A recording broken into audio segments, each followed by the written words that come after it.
Ladies and gentlemen, welcome to what is an extremely special week, and not only for OT Red as a community, but for the content, more appropriately, that we're going to be creating and out there that should shed light on a topic that I have heard so much about over the course of 18 months, and that I'm sure you have as well if you operate anywhere in what's largely encompassed the horizon that constitutes broadcast.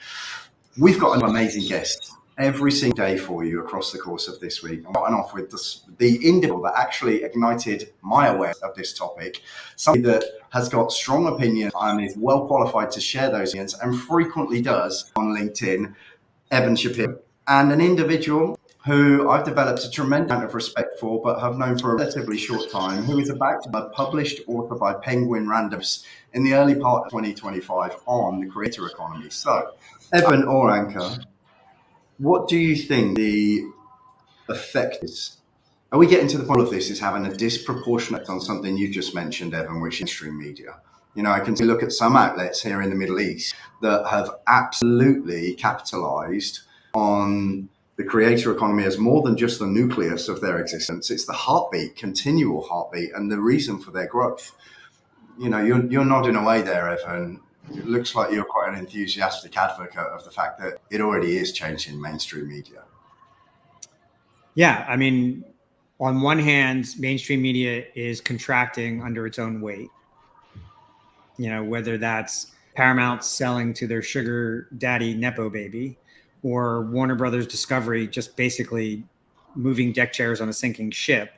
The gatekeeper corporate media economy is going to continue to contract at least for the rest of this decade. And there's not much that's going to be able to be done about that. So fewer series are being made, fewer things are being made that are being paid for by corporate media. On the other hand, the void is being filled by creators in the creator economy. And you can look around you and look, the biggest stars in the world aren't television and movie stars anymore. They're born out of the creator economy. They, again, to Anchor's point, they traverse both worlds very elegantly. Chappell Roan, Billie Eilish, Reese Witherspoon, Taylor Swift, who self-released and self-financed her own movie, which is now the largest concert film in the history of cinema. She destroyed corporate music industry professionals by dint of re-releasing her own oeuvre, right? Monster creator economy example and win. But there's a ton of I can go down the long list of Last Podcast on the Left and Snake Discovery and Kiev Independent and a ton of other people who are generating 6 and 7 figures in revenue per year because they're very good at creating for a very distinct, specific audience. That is where most of the opportunity for rising creators is going to be for the next at least half decade, if not much further beyond that. So it's having an effect, but mostly it's eating up the vacuum or eating up the white space that was created by the self-destruction of the creator economy. It helped facilitate it to a certain extent by dividing attention amongst the youngest consumers and the most avid consumers of content out there by moving their attention from television and film and the radio to YouTube and TikTok and Instagram. But don't sleep on the fact that the gatekeeper corporate economy did a lot of this to themselves and left the door wide open to be replaced by this asymmetrical collection of artists and businesses that are sweeping up the opportunity in their demise. Anki, you must have done so much research for the book. You know, when you listen to all of the tangible examples that Evan's just shared, you know, did the research reveal to you that those kind of examples are indicative of, you know, what's happening all around us at the moment? Are you kind of surprised that more people aren't intimately aware of the change that's happening right before us? Yeah, no, that's true. And actually, to Evan's point, I feel that there is absolutely bang on to what he said to the research also that I've been doing on the topic. But I also feel that there is an element of dynamism when it comes to different markets. Like, for example, when you look at the US market, and all the examples that Evan shared are absolutely to the T. But when I look at, let's say, a developing market, let's say like India, for example, there is, because of the sheer state of numbers over there, and because of the the media consolidation with the mainstream media that's happening, there is still a large headroom. And maybe perhaps that is why these emerging markets are slightly different, because even though print is almost dead everywhere else, print is still flourishing in some parts of these developing markets. So there is a dynamism in terms of how economies are moving around the board. And actually, uh, that's a good segue to Evan, something that I've been meaning to ask you for a while, which is that you famously came out with this the hierarchy of feeds, and it's such a well-regarded pyramid, and I think everybody uses it, to understand the hierarchy as such.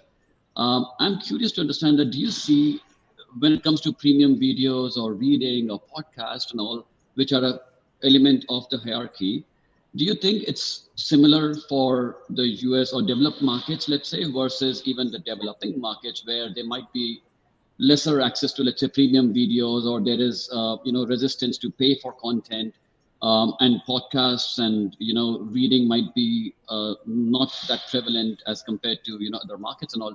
So do you think that the hierarchy of feeds has a different hierarchy when it comes to different markets, or how do you kind of break that piece? Yeah, absolutely. I think that hierarchy of feeds is distinctly a Western facing construct.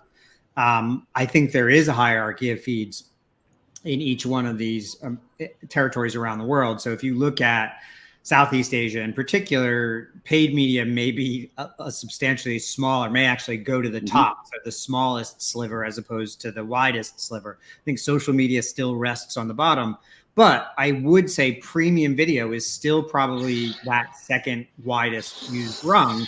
It's just not necessarily transacted in the same way. So you look at what's happened, particularly around the Indian Premier League cricket, in India, which started off in the hands of Hotstar and Disney and was forced to be paid for, and has since completely been decimated by Reliance's ability to put it out on phone for free as an ad-based product.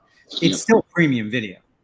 Yeah. Without question. I mean, it's a sports league. It is obvious. And by the way, Indian Premier League cricket is now, I think, somewhere between a 20 and $30 billion business. So it is obviously premier. So I think the hierarchy changes between, let's say, what most people consider user generated and I would call social video and premium video. What I think is crucial, though, is for the professionals in the industry is to understand that the word premium is literally dictated by the users and not by the publishers. So many people I talk to on all different sides of the Atlantic and Pacific, look at YouTube and TikTok as beneath them. And they do that at their own peril, because the consumer sees these things as equally important, if not equally premium. And I think the major difference is when the consumer is in a letterbox mindset, when they turn the screen horizontal, that's premium, regardless of what device they're watching it on or where they're sitting. When they're looking at it in the vertical, 9:16 format, that's much more time killing. That's much more kind of ephemeral and not so much premium. And I think, that is the major difference between TikTok, I think, and YouTube, is that TikTok remains a time killer, whereas YouTube is much more of an appointment type of experience. And consumers who watch both know the difference between the both. One is I'm sitting on the toilet, I'm scrolling through my feed. The other is I've sat down on my couch and I'm going to make time for this now. And sometimes TikTok fits into that set. But increasingly, you look at what ByteDance is doing with Douyin, which is going to longer videos and horizontal format in China. You're going to see TikTok lean much more into that, mostly because the CPMs are so much higher and the attention span is much greater, and the environment feels so much more premium to both the user and the advertiser. So yeah, I think it differs by region. I also think it differs by generation. I think if you look at how Gen Z sees their hierarchy of feeds and how Gen X and boomers look at their hierarchy of feeds, And then when you look at Generation A, where platforms like Roblox and Minecraft will rise substantially in that hierarchy, I think it really does matter, geography, age, generation, and also income. I think that there's this massive disconnect between the rich people who run media on the planet Earth and the people who grew up too poor to afford Apple TV Plus.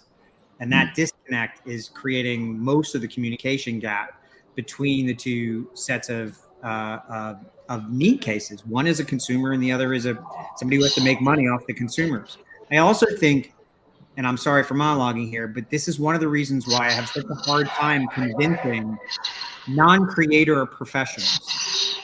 So people who have lost their jobs, the tens of thousands of people who have lost their jobs in the gatekeeper corporate media economy over the last 3 years, I have a hard time convincing them to look at creator-led companies as the next opportunity for them. The lawyers, the marketers, the salespeople, the operations people, the production people, like the same fucking jobs exist. The same jobs exist at Sunlight Entertainment and Catface, which is Afmau's production company. Afmau is a creator who makes animated videos on Minecraft and releases them on YouTube and employs 80 people in her production company. 80 people in her production company. How many people do you think Jake Paul employs in his company, or Mr. Beast employs in his company, or Trixie Mattel employs in their company? There are all these people who are working in the creator economy that people who grew up in the good times in the gatekeeper economy completely discount because it's beneath them, because it's not what they do. And they're just going to miss the opportunity to remain employed, frankly. And that's a real shame, because there are tons of jobs that will be created in the creator economy that have nothing to do with being on camera or writing or directing. They have to do with just the operations of a media business, whether it's ad sales or distribution or, like I said, marketing, etc. These jobs fucking exist. Roblox is hiring ad sales people. That's a creator platform. You know what I mean? So, either re-examine your own hierarchy of needs and feeds, or plan to get left behind. Anchor, I muted you for a second there because I think there was a lot of background noise, but if it still exists, I'm going to take the opportunity to extend a question to Evan as well. You mentioned a few different metrics there, Evan, that kind of exist, kind of clicks and others. One fascinating conversation that I had last week was actually about the relationship between the number of followers and the revenue per follower. And again, it makes me think of the context of you and what you described earlier. It's actually about the quality of the following, and not necessarily just having millions of followers, but actually not much nutrition in that following. Right. What's your perspective on that? Yeah, I mean, I am a perfect case study in this. My revenue per follower is probably substantially higher than many other people in the creator economy, because to be blunt, I don't have a very large number of followers. I don't. I have a modest number of followers, but the revenue I'm able to generate off of each one is substantially higher, because whoever my followers are, they're the right people for a certain community to reach. And so people hire me for thought leadership stuff because I reach the deciders in an industry, all of them, universally. Yeah. Whether they like me or not, most of the people who make most of the major decisions in the media economy right now follow me. Some of them follow me to hate me. Some of them follow me to love me, but they all fucking follow me. And that was something I worked really hard to build. As a result, I get paid to speak to those people, or I get paid to interpret what those people want for other people. And it's a great business, because I don't have to worry about growing my follower base to 1 million. I'll never reach 1 million followers. It will never happen. And I'm not trying to do that. I was asked by someone a number of years ago, how are you going to scale this business? And I actually spent like 3 months thinking about that. I'm like, oh my God, I have to think about how to scale my business. I have to think about how to scale my business. And then the realization hit me. I do not want to scale my business. I like doing what I do. I want to be the only one creating the stuff I create. I do not want to have a factory. a la, Andy Warhol. I do not want to have, a massive enterprise. With all due respect to Gary Vaynerchuk, who I admire and who inspires me on the daily, I do not want to run a business the size that he runs. I do not enjoy not knowing every human being I work with personally. It is what I hated most about the biggest jobs I've ever had. And so I think again, figure out what you want to do because you love it, and then figure out how to make the most money per minute doing that thing. Do not worry about the size of your audience. The passion of your audience, the devotion of your own community is going to substantially be more indicative of how profitable you are long term than the size of your audience. Excuse me if you hear some background noise again. Sorry, Chris, you were saying something. No. I was going to actually ask you if you wanted to extend a final fantastic question to Evan before we wrap up, because if you still have people washing up in the background, I've got one ready, locked and loaded, but the stage is yours, Anchor. If you want to wrap us up with a great question, it'd be fantastic to do so. No pressure. I'd love to. I could go on with a lot of questions, by the way, but okay, since I know it's just one last one. Evan, quick question here now. You did mention about, the content that you make and how do not want to really scale up to beyond a particular point, and you want to know that whatever you're doing, you're the only one who's doing what you're doing and you're doing it the best, right? Oftentimes I realize that, the content framework, or when people are trying to think about what kind of content really clicks or doesn't click and all, they use this framework saying, either content has got to be checking on 3 boxes. The content piece should be recent. There should be a recency piece around it. There should be a relevancy piece around it. And there should be a relatability piece around it. So the content piece should be recent, relatable, and relevant.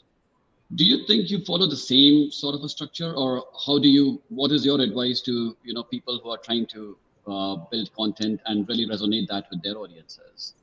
Yeah, I think, first of all, what I've learned about Anchor is he loves alliteration. I do. 5 C's, the 3 R's. I mean, I think a lot more in the book, by the way. I think I would say the relatability is actually the most important piece, meaning if you don't have an authentic voice that translates to a certain community, it's going to be difficult to be either recent or relevant, because if people do not feel they're getting some authenticity out of your voice as a creator, if you're going to be a creator, then it's very difficult. It's very difficult to be phony in the creator economy. Not to say that people don't put on artifice, but it is very difficult with any kind of persistence and consistency to continue to put on a performance that isn't necessarily touching to who you are.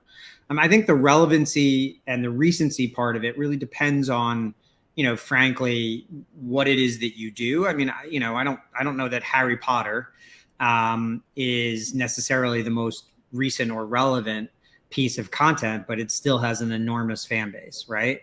And then when you look at 50 Shades of Grey, which was a piece of fanfic off of a different fantasy channel, the Twilight series, that's just, a sexy rom-com to a certain extent. And I don't know that it has any recency or relevancy to it that matters at all. So it depends on, if you're a creator who's really zeitgeist driven, then I think recency and relevancy are incredibly important. If you're a fiction creator, you're a character performer, or you're a musician, then I think it's less important to force yourself to be recent, and much more important to be relatable, much more important for people to have a heart-to-heart connection or an intellectual connection with what it is you're trying to accomplish. So on the establishment that Anchor loves alliteration, I think we should wrap it up there, guys. And actually, the questions that I've got for you, Evan, maybe we'll get to explore them at another point in time as this creator economy continues to grow. Evan, thanks for kicking us off. That was a fantastic session for day one. Tomorrow, we've got Fadi Radhi, who is the Chief Creative Officer at Blinks. I'm really looking forward to hearing what Fadi's take is on all of this and the regional accent of that around the Middle East as well. But Anka, Evan, thank you so much for kicking us on with day one of Creator. Thank you so much. Thanks. Nice to meet you. And yeah, it was great meeting you, Evan. Thank you very much for making the time. Talk soon, Harry. Thank you.